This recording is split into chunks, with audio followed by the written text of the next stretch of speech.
안녕하세요. 오늘도 사연 살롱을 찾아주셔서 감사합니다. 저는 남편을 일찍 잃었어요.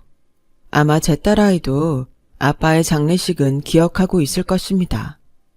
당시 저는 충격에 어찌할 바를 모르고 몸도 가누지 못하고 있었고 정신이 반쯤 나간 채 있었어요. 어린 외동딸은 낯선 사람들이 무서운지 엄마 엄마 하며 저를 찾고 있었고요. 엄마, 엄마. 엄마 여기 있어, 정이야. 엄마, 아빠는 어딨어? 딸아이는 장례식 내내 아빠를 많이도 찾았어요. 아빠가 없으니 허전하고 이상한지 유독 칭얼거리더라고요. 저는 그런 딸을 어떻게 달래어야 할지 그저 안고 있다가 내려놓다가를 반복했습니다. 저랑 남편은 거의 살아온 세월 전체를 함께한 사람이나 다름없었어요.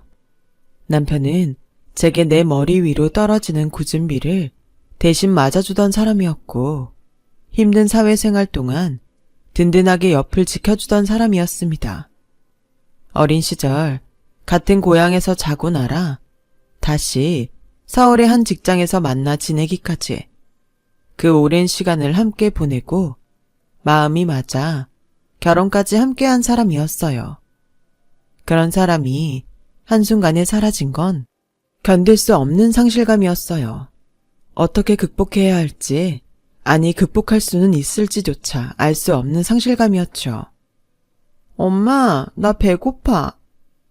집에 먹을 거 없나? 있을 텐데. 아마 딸아이가 아니라면 남편 따라 세상을 등질 나쁜 생각도 했을 겁니다. 제게 밥을 찾는 딸아이가 있었기에 저는 조금씩 현실이란 땅에 발을 디딜 수 있었어요. 남편을 쏙 빼닮은 우리 아이가 있었기 때문에 살아갈 힘이 생긴 거죠. 하지만 인생의 불운은 함께 들어온다고 했던가요? 설상가상이란 말이 여기 있더군요. 남편을 보낸 지 얼마 되지 않아 저는 또 다른 차가운 현실을 맞이하게 되었습니다. 바로 직장에서 정리해고가 진행되면서 저도 잘려나가게 된 거예요. 거기다 친정 엄마까지 아프시게 되면서 아이를 돌봐주시지 못하게 되었고 거액의 수술비까지 필요하게 되었어요. 당장 살아가기도 퍽퍽한 현실에 엄마까지 아프시니 정말 정신을 놓을 것 같더군요. 너무 막막해서 앞이 보이지 않았어요. 그럼에도 불구하고 일단 딸을 품고 살아야만 했습니다. 어차피 경력도 단절되어 제가 일할 수 있는 곳은 많지 않았어요. 그래서 근처 동네 식당을 찾아 일을 하기 시작했는데 처음 해보는 식당 일이라 서툴기도 하고 절로 신음소리가 나올 만큼 힘들기도 했지만 그래도 오늘 한 끼 굶지 않을 수 있다는 거에 더 감사했던 것 같아요. 물론 어린 딸아이와 곰팡이 핀 꿉꿉한 단칸방에서 단 둘이 생계를 꾸려나가는 건 몸이 힘든 것보다는 한창 이것저것 배우고 뛰어놀아야 할 나이에 딸아이에게 무척이나 미안한 일이었기에 울컥하던 순간들도 많았어요. 하지만 제가 고생하는 걸 알았던 건지 그 어린 딸이 아장아장 걸어와 고사리 같은 손으로 안마를 해줄 때마다 잘 살아야 한다고, 그래야 죽어서도 내 남편에게 떳떳할 수 있는 거라고 생각하며 살았어요. 그리고 우리 딸은 저에게 그러더군요. 자기가 나중에 커서 엄마에게 효도를 하겠다고. 말도 잘 못하는 어린애가 그런 단어는 어디서 배운 건지. 아유, 우리 딸 기특하기도 해라. 알겠어. 엄마도 우리 정이 보고 열심히 살게. 고마워, 정이야. 저는 그렇게 말하며 딸애를 꼭 끌어안았죠. 그러다 친정 엄마의 도움으로 김밥집을 하나 차리게 되었는데요. 사실 이 김밥집도 엄마가 빚을 내어 차려주신 거나 다름없었어요. 엄마도 딸 사는 게 마음에 걸리셨는지 대출을 끌어모아 해주신 가게라. 더더욱 제가 이 가게를 잘 끌어가야겠다는 생각을 했는데요. 하지만 바람과 달리 외진 곳에 있어 그런지 손님들이 잘 모이지 않았어요. 기껏해야 김밥 몇 줄 팔고 집에 가야 하는 날이 허다했죠. 그래서 불안감에 아직 6살밖에 안 된 어린 딸을 안고 손가락 쪽쪽 빨며 힘든 시기를 보내야 했죠. 그러던 중 그 힘든 시기에 동지 같은 동생을 알게 되었는데요. 순이는 빚을 내어 연 김밥집 위층에 사는 아이 엄마였어요. 순이를 처음 본 건 김밥집 앞에서였죠. 갓난아기를 등에 업고 왔는데 아기가 배가 고픈지 늘 칭얼거리곤 했습니다. 윗집 여자는 울지마 울지마 하며 달래고 있었고요. 그 모습을 매일 보다 보니 어느 날은 너무 안 됐더라고요. 그래서 제가 아이 엄마를 불러 오뎅 국물과 김밥 2줄을 넉넉히 썰어주었어요. 저 돈 없는데요. 이거는 돈 바꿔주는 거 아니에요. 애기 엄마가 윗집 사는데 제대로 인사도 못한 것 같아서요. 고맙습니다. 정말 고맙습니다. 혹여나 미안해할까봐 둘러댄 말이었지만 아이 엄마는 그걸 아는지 연신 고맙다고 하더니 허겁지겁 먹기 시작하더라고요. 얼마나 굶었던 건지 목이 막힐 정도로 김밥을 입안으로 구겨 넣는데 그 모습이 너무 안 돼 보였어요. 그래서 슬쩍 남편은 있는지 물어보았는데 갑자기 먹던 젓가락을 내려놓더니 아무 말도 하지 못하더군요. 그때 저는 순이가 저와 비슷한 처지라는 걸 알았습니다. 왜인지 모르겠지만 남편이 없는 같은 처지라 그런지 더 정이 가고 안쓰러워 가게에서 김밥이 남을 때 혹은 아이 엄마가 배고파 보일 땐 얼른 앉혀서 한입 하라고 불렀어요. 애기 엄마, 나 이거 김밥이 남아서 그래요. 얼른 먹어요. 오늘 못 팔아서 어차피 다 버려야 하거든. 아, 주시니까 매번 감사하긴 한데 제가 보답할 게 없어서요. 아, 보답은 무슨. 어차피 버릴 거 주는 건데 얼른 한술 떠요. 오늘 밥 못 먹었죠? 처음엔 그런 호의마저 부담스러웠는지 윗집 여자는 손사래를 쳤지만 제가 억지로라도 떠밀며 나도 남편이 없다고 하자 그제야 조금 제 눈을 쳐다보더라고요. 그때 슬그머니 한번 물어봤어요. 애 키우기 힘들죠? 나도 우리 정이 어렸을 때 남편이 떠나서 고생 많이 했어요. 저 물어보기 힘든 얘기지만 어쩌다 혼자 애를 키우게 된 거예요? 대답하기 싫으면 안 해도 돼요. 남편이 도망갔어요. 시까지 올리기로 한 사이였는데 어느 날 갑자기. 아, 그렇게 됐구나. 아직 마음의 상처가 다 아물지 않았는지 윗집 여자는 말을 잇지 못하고 고개를 떨구더군요. 그리고 그렇게 이야기를 나누다 보니 우린 금방 더 마음이 통하게 되었어요. 왜 그런 사이 있잖아요. 안지 얼마 안 되었지만 꼭 오래전부터 알고 있었던 것 같은 사이. 저랑 순이가 딱 그랬어요. 분명 고향은 다른데 마치 고향 친구 만난 것처럼 편하고 푸근했던 것 같아요. 순이와 저는 그 이후로 서로 자주 왕래하며 지냈어요. 순이는 집에서 아기를 돌보며 할 수 있는 작은 부업거리를 하게 되었는데 덕분에 벌이가 생겼다며 무척이나 좋아했어요. 그리고 그 돈으로 반찬을 푸짐하게 해다가 저희 집에 주기도 하고 또 김밥이 남아 팔지 못하고 있으면 일부러 사주기도 했어요. 서로의 처지를 누구보다 잘 알고 있었기에 그렇게 도움을 주고받으며 온기를 나누곤 했죠. 순이야, 나는 네가 있어서 참 좋다. 남편 없이 혼자 딸 키우면서 외롭기도 하고 그렇다 할 친구도 없어서 늘 힘들었는데. 언니, 나도 마찬가지예요. 언니가 있어서 내가 요즘 더 열심히 사는 것 같아요. 지금처럼만 살았으면 좋겠어요.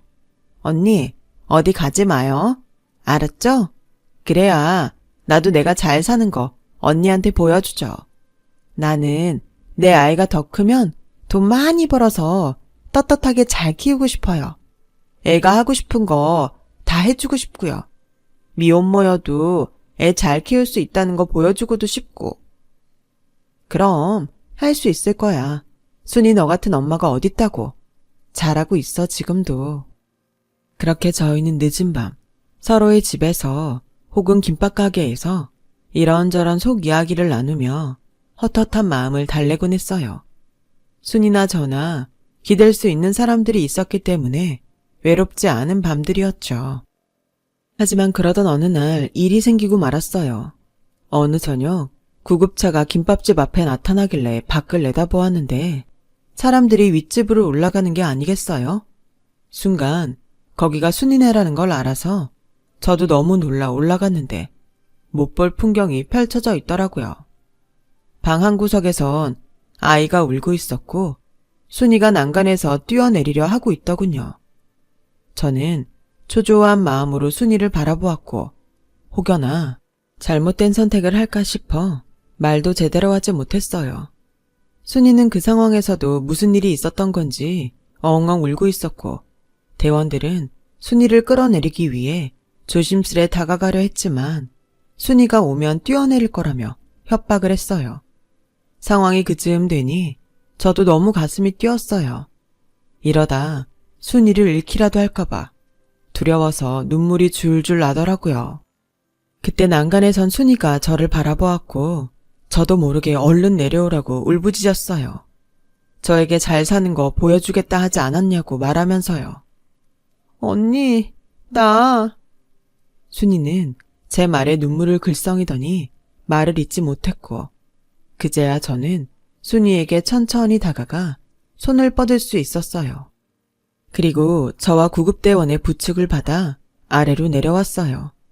나중에 순이가 진정이 되고 나서 자초지종을 들어보니 순이와 결혼하기로 했던 남편이 순이를 몇 번이나 찾아왔나 봐요. 그리고 돈 빌려달라며 이제 아이랑 같이 살자 희망 고문을 했던 모양이더군요.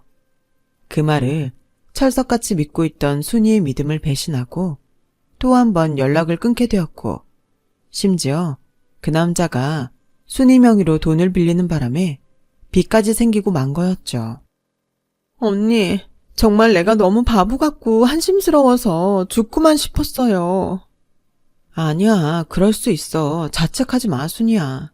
언니는 널 이해해. 순이의 말을 들으니 그간 혼자 마음앓이 했다는 게 실감나 저도 마음이 아파왔어요. 그리고 목숨은 건지게 되었지만 혹여나 또 그런 선택을 할까봐 너무 걱정스러웠죠. 그래서 순이가 꼼짝없이 집에 누워있는 동안 옆에서 순이의 아이도 돌보고 연약해진 순이도 보살펴 주었죠. 순이는 단단히 마음에 상처를 입은 듯 했지만 제가 옆에 붙어 있어 그런지 가끔 저를 위해 밥도 해주고 고맙다고 말도 하는 등 차차 아주 조금씩 회복되어가는 모습을 보였어요. 그리고 그 이후 오히려 마음을 더 단단히 먹었다며 저 때문에 살 수 있었다고 고마워했어요. 그러면서 아이를 위해서라도 더 열심히 살아야겠다고 하면서 순이도 저처럼 나중엔 언젠가 가게를 하고 싶다고 말하기도 했죠. 저는 여전히 순이를 염려하고 걱정하긴 했지만 순이는 그 이후 1년이란 기간 동안 열심히 일을 하러 다니고 또 일부러라도 제 앞에선 많이 웃었어요. 우리 둘 다 서로 일로 지치고 바빴기에 예전만큼 얼굴을 많이 볼 순 없었지만 그래도 서로가 잘 살고 있다는 안부를 주고받으며 그걸 위안 삼으며 살았죠. 그렇게 저는 인생의 짐을 함께 짊어질 수 있는 동생을 만나 더할 나위 없이 소중한 1년을 보냈던 것 같아요. 하지만 김밥 가게를 다른 곳으로 옮기면서 순이와는 이별을 할 수밖에 없었어요. 순이가 건강한 모습을 되찾긴 했지만 막상 이대로 떠나 동생을 자주 못 본다 생각하니 가슴이 너무 아프더군요. 언니, 고마워요. 언니는 나 살리려고 나타난 사람 같아요. 아마 언니를 평생 잊지 못할 것 같아요. 나도 너 잊지 못할 것 같다, 순이야. 미안하고 고마웠어. 종종 연락하자. 마지막 날 저희는 서로를 꼭 안아주었어요. 애틋했기 때문에 아쉬운 마음이 컸지만 그래도 저는 제 삶을, 순이는 순이의 삶을 살아야 했기에 아쉬운 마음도 뒤로하고 딸아이와 함께 그 지역을 떠나게 되었어요. 그리고 저는 저대로 열심히 일을 하며 딸아이를 키웠어요. 엄마, 나 문제집 이거 사도 돼? 그럼 필요한 거 있으면 더 사. 근데 너무 무리하는 거 아니야? 엄마는 우리 딸 공부 너무 많이 해서 힘들까봐 걱정되는데. 아니야. 힘들긴 전혀. 공부하는 거 재밌어요. 제가 해준 게 별로 없는데도 딸아이는 공부하는 거에 꽤나 큰 열정을 보였어요. 자라고 할 때도 조금만 하며 잠을 이루지 않고 독하게 공부를 했고 문제집도 사기 아깝다며 몇 번씩 지우개로 지워가며 2번, 3번 풀어나가더군요. 나중에 학교 담임선생님을 뵈러 갔는데 선생님께서 제 딸더러 정희는 정말 성실해요. 책임감도 강하고요. 뭐가 되든 될 것 같아요. 라고 하더군요. 늘 못 채워져서 미안한 딸인데 딸아인 자기가 처한 환경에 한 번도 불만을 품지 않고 꿋꿋이 자기 할 일을 해나갔어요. 그리고 그때 선생님의 말처럼 딸아인 결국 가고 싶다는 의대에 진학하게 되었답니다. 엄마, 나 붙었어. 뭐? 나 붙었다고, 붙었어. 엄마, 나 의대 붙었어. 울면서 저에게 합격 소식을 전하던 그날의 기억이 아직도 선연한데요. 그날 우는 딸아이를 안고 저도 얼마나 울었는지 모르겠어요. 김밥을 썰다 갑작스레 들은 딸아이의 합격 소식에 그만 목이 메어 손님들이 보는 그 자리에서 딸을 얼싸 안았죠. 그리고 그날 밤엔 지갑 속에 있는 남편의 사진 한 장을 꺼내어 젊은 남편의 얼굴을 쓰다듬으며 속삭였어요. 우리 정이 의대에 갔다고요. 엄마 속 한번 썩이지 않고 예쁘게 크더니 그 어려운 걸 해냈다고요. 남편이 죽은 후 힘들 때마다 언뜻 꺼내보며 쓰다듬었던 사진인지라 낡고 빛도 바래어 있었지만 사진 속 남편의 얼굴만은 어쩐지 웃고 있는 것 같았죠. 딸이 대학에 가고 나선 시름을 좀 덜 수 있었어요. 무엇보다 전액 장학금으로 간 대학이라 돈 걱정도 없었고 저 혼자 사는 데는 그럭저럭 문제 없었으니 그걸로 만족했죠. 분명 고단하고 힘든 삶이었는데 몇 년의 시간이 지나고 나니 그조차 별거 아니라고 느껴질 만큼 마음이 여유롭고 편안했어요. 다만 5년 전부터 한 가지 걱정거리가 생겼는데요. 내 조급함이 문제라는 걸 알면서도 부모인지라 걱정은 되더라고요. 바로 딸아이의 혼사 문제였어요. 부족한 게 없는 딸인데 딸은 남자친구는커녕 연애한다는 이야기를 한 적이 한 번도 없었거든요. 워낙 신중한 성격의 아이라 연애를 할 때도 그런가 싶었는데 딸도 저도 나이가 들어가니 괜스레 불안해졌어요. 30이 넘어가는데 이러다 정말 결혼 못하는 게 아닌가 싶고 우리 딸 정말 남자친구 없어? 엄마, 아직은 결혼 생각이 없어. 나는 일하는 게 더 좋아. 결혼은 인연이 있으면 하겠지. 언젠가는 나에게 숨기나 싶어 조심스레 물었는데도 딸아이는 이렇게 대답할 뿐이었어요. 뭐든 묻어내서 좋았던 딸이지만 이때는 답답했습니다. 내가 나서서 선자리라도 알아봐야 한다는 생각에 아는 지인들에게 전화를 돌리기까지 했죠. 그래도 마음을 비우고 기다려보자는 심정으로 몇 년을 보내던 어느 날 딸아이가 나서서 먼저 제게 소개시켜주고 싶은 남자가 있다고 하더군요. 그것도 결혼할 남자라면서 말이에요. 정말? 그게 정말이니? 좋은 사람이라서 엄마한테 제일 먼저 보여주고 싶어. 나랑 같은 의사이고 나보다 나이는 5살 어려. 저는 금방 얼굴에 화색이 돌았고 곧바로 얼굴을 보고 싶다며 딸아이를 재촉하고 말았어요. 아니나 다를까 딸아이는 날짜를 잡았고 정확히 일주일 후 예비사위를 제 앞에 데리고 들어왔어요.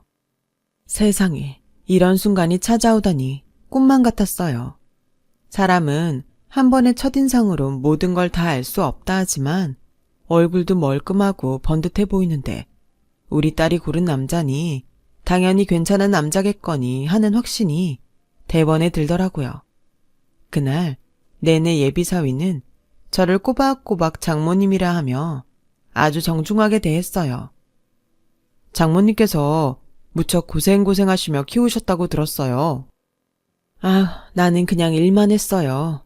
얘한테 뭐 더 해주고 싶어도 제대로 해준 것도 없고. 다행히 애가 알아서 잘 커졌어요. 아, 네. 저도 그래서 장모님이 무척 궁금하기도 하고 한편으론 존경스럽기도 했어요. 어떤 분이실지. 이렇게 만나뵈니 너무 좋네요. 저도 홀어머니 밑에서 자라서 정희 씨랑 통하는 부분이 많았거든요. 아, 그래요? 홀어머니 밑에서 자랐나요? 네, 집안 사정이 좀 복잡하긴 한데요. 아버지가 돌아가시고 난 다음에 저희 어머니도 저 키우시면서 많이 힘들어 하셨어요. 그래도 어머니가 참 대단하시네. 이렇게 훌륭하게 아들을 키웠으니.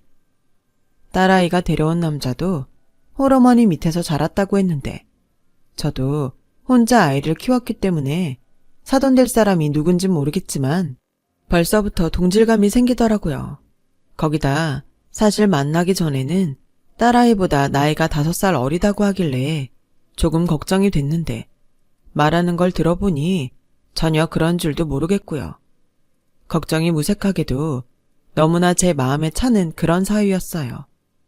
하지만 이것 또한 물거품 같은 꿈으로 끝이 나고 말았는데요. 딸아이가 사위를 보여준 지 한참 되었는데 상견례 잡자는 말이 없길래 전화를 해보았는데 그만 너무 충격적인 소식을 듣게 되었어요. 그날따라 딸아이 목소리가 많이 가라앉아 있었는데 처음에는 그런 줄도 몰랐죠. 정희야, 상견례는 언제가 좋으니? 엄마가 미리 날짜를 알고 있어야 할 것 같아 연락했어. 아, 그게... 왜 그러니? 너희들 많이 바빠서 미뤄지고 있니? 엄마, 실은 그게 아니고 그 집에서 날 반대하고 있어. 뭐? 순간 심장이 쿵 떨어지는 것 같았어요. 왜 너를 반대해? 내가 진한 씨보다 나이도 많고 또 그 집안에서 원하는 며느리가 아니라네. 저는 저보다 더 아파하고 있을 딸아이를 위해 담담하려 노력했지만 말 그대로 너무도 충격을 받았습니다. 시댁의 반대라뇨. 이때껏 부족함 없이 키우려 노력했던 딸인데 엄마 위한다고 공부하기에도 부족한 시간 쪼개어 안마해주고 속 한번 썩이지 않는 착한 딸인데 그런 딸이 반대로 결혼을 하지 못하고 있다는 사실이 감당키가 어려웠어요. 안 되겠다 싶어 딸을 불러 자세히 말을 해보라고 퇴근했는데도 딸에는 쉽사리 말을 잇지 못했어요. 말하는 투나 분위기를 보니 그 집 시어머니가 유독 제 딸아이를 반대하는 것 같았지만 딸에는 심하게 말을 아꼈고 저는 더 물어볼 수가 없이 딸아이를 그대로 돌려보내고 말았어요. 다른 것보다 딸애의 얼굴이 말이 아니었어요. 얼마 전만 해도 예비 남편과의 결혼에 들떠 잔잔한 웃음기가 가득했던 딸아이의 눈밑엔 거뭇거뭇한 게 가득했고 밥도 제대로 먹지 않은 건지 요사이 비쩍 말라 있었어요. 한 번도 제 앞에서 그런 모습을 보인 적이 없는 딸인데 그런 딸아이를 보니 부모로서 가슴이 찢어지더군요. 그러던 중 저는 직접 그 예비사위를 만나기로 결심했습니다. 무슨 일인지 모르겠다만 부모로서 일단 예비사위와 먼저 이야기라도 해보며 상황을 풀어보기로 했어요. 결심은 했지만 막상 전화하긴 쉽지 않았는데 다행히 나와달라는 제 전화에 예비사위는 헐레벌떡 달려왔어요.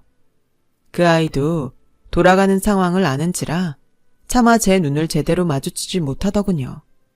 저도 이런 만남이 편치는 않았지만 그래도 딸아이를 위해 물어야 했어요. 자네 어머니가 우리 정희를 많이 반대한다고 하던데 사실인가? 네, 맞습니다. 죄송합니다. 왜 반대를 하시는 건가? 그게 저희 어머니께서 저를 혼자 키우셔서 그런지 많이 까다로우신 편이에요. 저보단 아이도 어려야 한다고 하고 여러 조건들을 다시고 저도 어머니가 어떤 며느리를 원하시는지 모를 만큼 까다로우십니다. 만나면 상황이 좀 해결될 거라 생각했는데 막상 이야기를 해보니 더 첩첩산중인 것 같았어요. 한숨이 저절로 새어나왔죠. 그런데 인생이 참 기이하죠. 그때 하필 예비사위에게 전화가 한 통 걸려왔습니다. 핸드폰 화면에 뜬 엄마라는 이름을 보니 예비사돈이더군요. 제가 전화를 받아도 된다 하자 예비사위는 망설이더니 천천히 전화를 받았어요. 그런데 통화 너머 들려오는 목소리가 예사롭지 않더라고요. 왜 그 자리에 가 있냐고, 누굴 만나는 거냐고 심하게 다그치는 것 같더군요. 그러면서 다짜고짜 저를 바꿔달라고 재촉하더군요. 결국 제가 전화를 받게 되었어요. 네, 안녕하세요. 단도직입적으로 말하겠습니다. 그쪽 집안과 우리 집안이 가당키나 합니까? 들으니 시장통에서 김밥집 한다면서요. 아무리 그쪽 딸이 저희 아들과 같은 의사라 하더라도 결혼은 집안끼리의 약속인데 말입니다.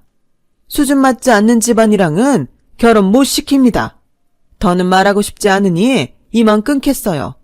제 입에 이런 이야기 담는 것조차 불쾌하네요. 통화가 끊겼지만 저는 전화기를 넘기지 못하고 한동안 들고 있었어요. 말이 나오질 않았어요. 예비사위도 통화 목소리를 들었는지 말을 잇지 못하고 불안한 눈으로 제 눈치만 보고 있더군요. 저는 그 자리에서 얼굴이 급격하게 달아올라 자리를 벗어나고야 말았고 가게에 도착하자마자 그만 정신없이 냉수를 들이켰어요. 냉수 몇 잔을 마시고도 속이 가라앉지가 않았어요. 다짜고짜 학생들이 찾아와 문을 두드리며 아주머니 장사 안 해요? 하고 저를 찾는 소리가 들리자 그제야 정신을 좀 차릴 수 있었어요. 그날 이후 저도 저지만 딸아이도 무척 힘든 시간을 보냈을 겁니다. 사실상 파혼이었으니까요. 하지만 딸아이는 잘 극복하며 살아가겠다는 말로 저를 위로했고 괜찮다고 스스로를 다독이며 차분하려고 애썼어요. 솔직히 어미로선 그 딸아이의 전 남자친구 어머니에게 전화라도 해서 마음껏 소리라도 치고 싶은 심정이었죠. 당신이 뭔데 내 딸을 우습게 하냐고, 어디 사람 인생을 그런 식으로 난도질하냐고 버럭버럭 화내고 그 집 문이라도 두드리고 싶었어요. 그런데 제가 그러면 그럴수록 딸아이만 더 힘들어질 걸 알기에 그 마음조차 꾹꾹 접어야 했어요. 시간이 약이라는 말이 있듯 얼른 시간이 지나 이 일이 딸아이 마음속에서 잊혀지길 바라면서 말이죠. 딸애는 파혼을 먹고도 다행히 큰일 없이 잘 살아가는 듯 했어요. 저도 딸아이가 괜찮길 기도하며 애써 제 마음을 달래가며 시간을 보내고 있었고요. 하지만 한 달 후 갑작스레 예비사돈이 될 뻔한 그 여자에게서 전화가 걸려왔어요. 워낙 충격을 받아서 그런지 전화번호를 보니 대번에 누군지 알겠더라고요. 왜 전화하셨죠? 내 아들이 그쪽 딸과 결혼 못하면 차라리 죽겠다고 못 살겠다 합니다. 그러니 결혼시키시죠. 상견례 날짜와 주소는 문자로 보내겠습니다. 제겐 뭐라 답할 기회도 주지 않고 그리 차가운 말로 전화를 끊는데 어처구니가 없었지만 이쯤 되니 저도 얼굴은 보고 싶더군요. 얼굴 보고 제 할 말도 하고 싶었습니다. 당신 집안이 얼마나 잘났건 간에 내 딸에게 상처 줄 권리는 없다고. 그렇게 저도 한판 붙어보자는 심정으로 상견례장에 들어선 것 같아요. 하지만 그 교양 없는 여자가 상견례장에 들어선 순간 그만 저는 숨을 쉴 수가 없었어요. 미정 언니? 너 순이? 그 여자도 놀라고 저도 놀라고 말았습니다. 그 여자는 바로 제가 김밥집을 운영했을 때 아이 업고 오던 그 순이었어요. 언니를 여기서 만나다니? 엄마, 어머님을 알아요? 사위도 그렇고 제 딸아이도 모두 놀라움을 감추지 못하고 무슨 일이냐며 물었습니다. 저는 너무 놀라 아이들이 물으면 답도 하지 못하고 어버버거렸죠. 그때 순이의 눈가에 눈물이 그럭 맺히더니 제 손을 잡고 그대로 무릎을 꿇은 자세가 되어 하염없이 울기 시작했어요. 마치 울부짖는 것 같은 울음에 아이들은 모두 당황스러워했고 저조차 이 상황을 어찌 받아들여야 할지 몰라 얼떨떨해졌어요. 그러다 저는 이내 숨을 고르고 순이를 일으켜 세우려 했어요. 그랬더니 순이는 울음을 겨우 삼키며 제게 그러더군요. 언니, 내가 언니 딸인지도 모르고 반대한다고 꼴값을 떨었어요. 미안해요, 언니. 내가 올챙일적 생각 못하고 언니가 나한테 그리 따뜻하게 대해준 사람인데 그 은혜를 미처 모르고 큰 실수를 할 뻔했어요. 언니, 나도 내가 왜 그랬는지 모르겠어요. 언니, 미안해요. 말로 다 못할 정도로 미안해요. 순이의 사과는 계속되었어요. 제가 일어서라 했지만 말을 듣지 않고 계속해서 이었어요. 며느라가야 미안하다. 나 네 엄마 때문에 살 수 있었다. 죽으려는 날 붙잡아준 것도 내 엄마고 나 이날 이때껏 살게 해준 사람이 네 엄마야. 내가 그걸 몰라보고 너를 문전박대하고 말았구나. 아가, 상처 많이 받았지? 정말 미안하구나. 내 경망스러운 말과 행동이 너무도 후회스럽다. 언니, 내가 내 아들이 너무 귀해서 아들에게 너무 집착해서 번번이 다 퇴짜를 놓았어요. 내 아들 혼사기를 내가 막을 뻔했네요. 순이는 그 다음 말도 못할 정도로 꺽꺽대며 울었고 저는 그 자리에서 천천히 순이를 일으켜 세워주었습니다. 그리고 일단은 어리둥절해야 하는 아이들을 보내고 난 후 순이를 달래며 진정을 시켰죠. 순이와 찬찬히 이야기를 해보니 왜 그런 행동을 했는지 그 이유를 조금은 알 것 같았어요. 알고 보니 순이는 제가 그 동네에서 떠나고 난 후 좋은 남편과 결혼도 하고 사업도 잘 일구어서 어느 정도 넉넉해졌지만 어느 날 갑자기 남편을 사고로 떠나보냈다 해요. 그리고선 남편을 잃고 난 우울증으로 꽤 고생을 했다고 하더군요. 그런데 자기도 모르게 그 우울함과 허전함을 아들에게 집착하고 사랑을 퍼부으며 해소했다고 합니다. 자기도 왜 그렇게까지 집착했는지 모르겠지만 어쩌면 아들이 자기를 떠나지 않고 평생 자기 옆에서 살길 바란 것 같다고요. 그리고 이제야 자신이 무얼 잘못했는지 알았다며 저에게 사죄를 하더라고요. 순이가 저희 딸과 저에게 상처를 준 건 분명했어요. 저는 순이의 사죄가 진심인 걸 느꼈고 그랬기에 마냥 비난만을 할 수는 없겠더라고요. 또 아이들은 그 누구보다 서로를 원하고 있으니 아이들의 혼사를 추진하는 게 먼저였어요. 그래서 일단 저도 마음을 가라앉히고 순이에게 우리 얘기는 다음에 하자 미뤄두곤 아이들 결혼부터 서둘러 진행시켰죠. 두 아이의 결혼은 순탄하게 진행될 수 있었어요. 딸아이는 예쁜 신부가 되어 버진로드를 걸었고 저에겐 장모님 하며 저를 찾아오는 다정한 사위가 생겼죠. 순이는 그 이후로도 아이들이 결혼한 후에도 저를 찾아와 용서를 빌었어요. 언니, 내가 미안해요. 나 한 번만 용서해 주세요. 그래, 알겠어. 이제 그만 일어나 순이야. 저에게 찾아와 애걸복걸하는 순이를 보니 저도 저절로 마음이 풀렸고 어느덧 순이를 진심으로 용서하게 됐어요. 지금 저에게 생긴 가장 좋은 변화는 사돈과 둘도 없는 친구가 되었다는 것일 겁니다.